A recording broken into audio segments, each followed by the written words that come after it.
Signs that you need help managing your money.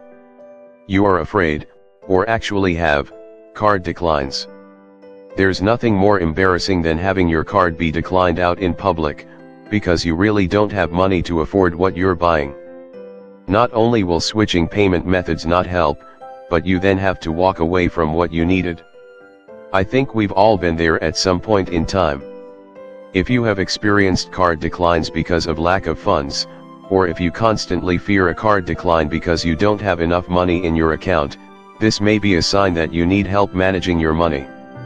If you don't know what you have in your bank account at all times, that is a problem. If you are trying to spend money you don't have, that is a problem.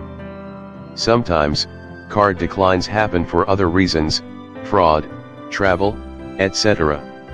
If you get a card decline, be honest with yourself about why. When the decline has to do with a lack of sufficient funds to make the purchase, take that as a hint that things need to change in your situation. You live paycheck to paycheck. I can't even begin to describe all of the ways living paycheck to paycheck is a sign of poor money management. When you live paycheck to paycheck, it only takes one unexpected expense to throw everything off track. How stressful does that sound? Imagine living in that kind of fear. Fear knowing that you are one wrong move away from not being able to pay your bills. Don't do that to yourself. Instead, recognize that you are in the cycle of living pay period to pay period, and start putting things in place to break the cycle. One of the best things you can do is start saving for that inevitable unexpected expense. You can also work to accumulate 1 month's worth of bills ahead of time. You have nothing in savings, or no savings account at all. Let's start with this. If you don't have a savings account, this is one of the biggest signs you need help managing your money.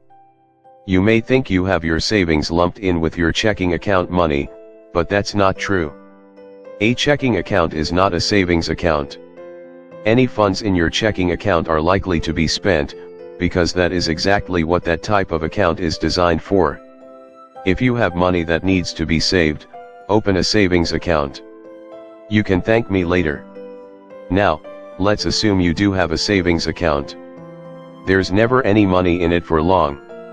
Regardless of how much money you make, you should be saving something.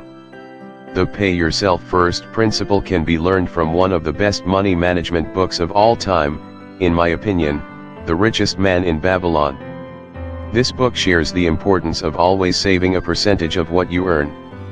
When you look at savings in percentage form, you make it realistic for your situation. For example, instead of saying you need to save $250 every month, but you only take home $1,000, saying you need to save 10% is much more realistic. That means $100 would need to be saved. 10% of your income saved is a fantastic starting point.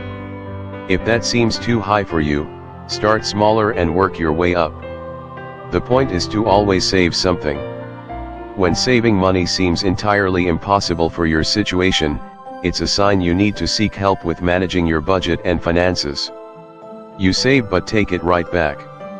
This sign is a continuation of the one above. Saving money is great, but saving too much money is dangerous. When you put too much money into your savings account, you end up taking it right back. This creates a bad, long-term habit. You are training yourself to always pull money from savings. A savings account is not like a checking account. Your savings account should not be touched unless it is an emergency, or you reached whatever savings goal you had set out to reach. Constantly oversaving means you constantly don't have enough to live on in your checking account. This is another huge sign that you need assistance with your budget and finances. You have less than $100 in your bank account, all accounts combined. Unless you are under the age of 18 and people supporting you, such as parents, there should be no reason why your combined bank account value is less than $100. Actually, there is a reason. The reason is poor money management. I understand that certain circumstances and scenarios may lead to your accounts having such a low balance, but I'm not talking about those situations. Although, I will say, having an emergency fund could help significantly in those circumstances. I'm talking about the scenario where you have a job, but you don't have a budget and you overspend. Those situations can quickly end up with account balances totaling less than $100. As you get older, this becomes more and more unacceptable. Stop justifying why it's happening. Stop blaming outside factors for your situation. It's time to take responsibility and get help. You have debt and keep using credit cards. In addition to the paycheck-to-paycheck cycle, the debt cycle can be just as cruel. The thing about debt is, it's designed to keep you coming back for more. You use one debt, max that debt out, then move on to the next. Before you know it, your balances are past the point of your control.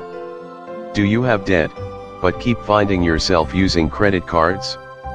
This is a major sign that you need help managing your money. Once your debt gets out of your control, it can take years to overcome. Isn't that funny? You can literally spend so much money in a short amount of time with your credit card, but spend years and years paying it back. Please don't do that to yourself. I did, and I truly wish I had not. Not only does debt keep you from building your wealth, it costs you so much money on interest. I have been in deep credit card debt, at 2 different times of my life. The first time, I was lucky enough to have it brought down to a reasonable level on my behalf. The second time, not so much. I can tell you this, if you have someone help pay off your debt, you are more likely to get back into it. The reason is because you didn't really feel the pain of slow payoff progress. I learned this the hard way. The pain of slow progress, especially after a period of quick progress, is brutal. Do you want my tip on how to avoid it? Make sure you get to the root of what got you into debt, so you can never go back. That is the only way to ensure you don't end up back in debt, especially if you had help getting rid of it. I hope you can learn from my lesson, especially if you're lucky enough to have your debt, or a portion of it, covered. You haven't started saving for retirement. I started saving for retirement at age 21. I was fresh out of college with my first job. After a 90-day grace period, I was able to start contributing to my company's 401k plan. The match was 5%, so I contributed 5%. I was a finance major in college. I knew the value of this. Unfortunately, most people don't. The reality is, you can't afford not to save for retirement. The earlier you start saving, the less you will need to save regularly to ensure you have enough for retirement, and the more you will have in retirement. Compounding growth is a fascinating thing. This table shows the power of saving early. As you can see, the earlier a person starts saving a certain amount, the significantly more they will have when retirement time comes. The longer the person waits to start saving that certain amount, the less they will have. To make up for the lost growth, they will need to save a lot more each month. That gets harder and harder to do. One of the most important money management moves you can do is start saving for retirement. If you don't think your situation will allow it, I challenge you to think again. This is a sign you need help managing your money. You don't have a budget. There are plenty of articles, videos, and tips on the importance of having a budget. If you do not have a budget, you need help managing your money. A budget is one of the most important personal finance tools a person can have. Without a budget, you have no idea what you can afford to spend, how far your income takes you, and if you can save regularly. You may not have a budget because you don't think it will help your situation. You must not understand how important one is then. When people tell me their struggles with money, I always ask if they have a budget. If the answer is no, then that's usually the root cause of their struggles. You can't fix what you don't know is broken, and without a budget, you don't know what's broken. You don't know where to start with a budget. Taking it a step further, if you don't have a budget because you don't know where to start, I say that's a poor excuse. There are so many resources online to help you create a budget.